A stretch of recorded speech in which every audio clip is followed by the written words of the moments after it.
एक राजा बहुत सनकी था। उसे सबसे लंबी कहानी सुनने की सनक सवार हुई। राजा के हुक्म से मुनादी कराई गई।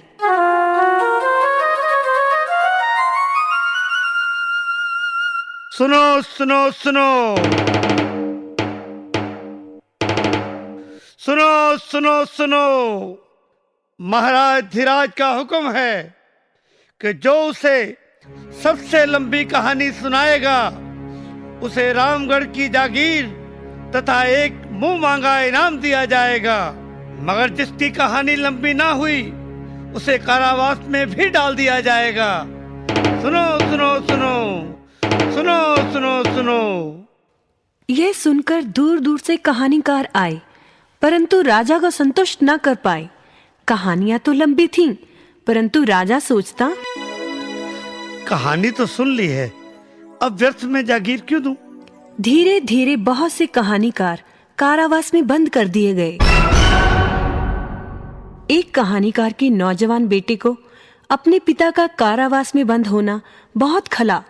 उसने राजा को सबक सिखाने का मन बना लिया और जा पहुंचा राज दरबार कहानी सुनाने के लिए। बोला, महाराज, एक किसान का बहुत बड़ा खेत था। उसने ज्वार बो रखी थी। पास ही एक पेड़ पर ढेरों चिड़ियों का झुंड रहता था। इसलिए जब भी किसान बीज बोने आता, चिड़ियों बीज निकालकर खा लेती थी।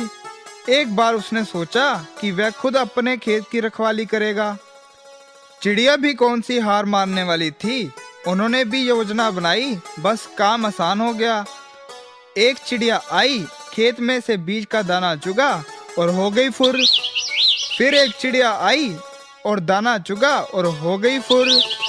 और फिर एक और चिड़िया आई, दाना चुगा और हो गई फुर। फिर एक और दाना चुगा और हो गई फुर। राजा बोला, फिर क्या हुआ? होना क्या था जी?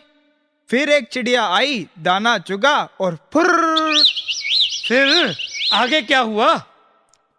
महाराज, चिड़िया आई, दाना चुगा, फुर। ठीक है भाई, अब आगे भी तो बोलो। वही तो कह रहा हूँ महाराज, चिड़िया आई, दाना चुगा और फुर। राजा को फुर फुर सुनकर बोरियत होने लगी और बोला, ठीक है, मान लिया, सारी चिड़ियां आई और उन्होंने सारे दाने चुन लिए। अब आगे भी तो बोलो। ऐसे कैसे चुग लिए महाराज? एक एक चिड़िया आएगी, एक एक दाना चुगेगी, सभी दाने खत्म होंगे, तभी तो कहानी आगे चलेगी। एक चिड़िया आई, दाना चुगा और फुर्र। राजा समझ गया कि आज शेर को सवा शेर मिला है। ये कहानी तो कभी खत्म ही नहीं हो सकती। इसे दंड कैसे दूं? इसे इनाम देकर ही पीछा छुड़ाना बेहतर है। बोला, अरे नौजवान, तू फुर फुर बंद कर। सचमुच तेरी कहानी सबसे लंबी है। तुम्हें रामगढ़ की जागीर इनाम में दी जाती है। परंतु महाराज, मेरा मुंह मांगा इनाम।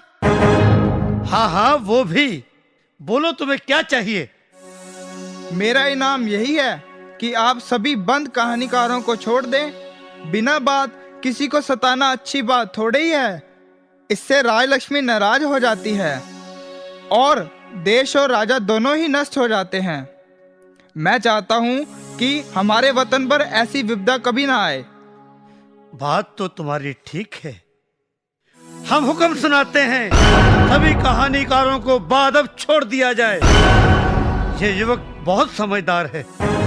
हम घोषणा करते हैं कि हम राजकुमारी का ब्याह इस युवक से करेंगे और हमारे बाद यही इस देश के महाराज होंगे।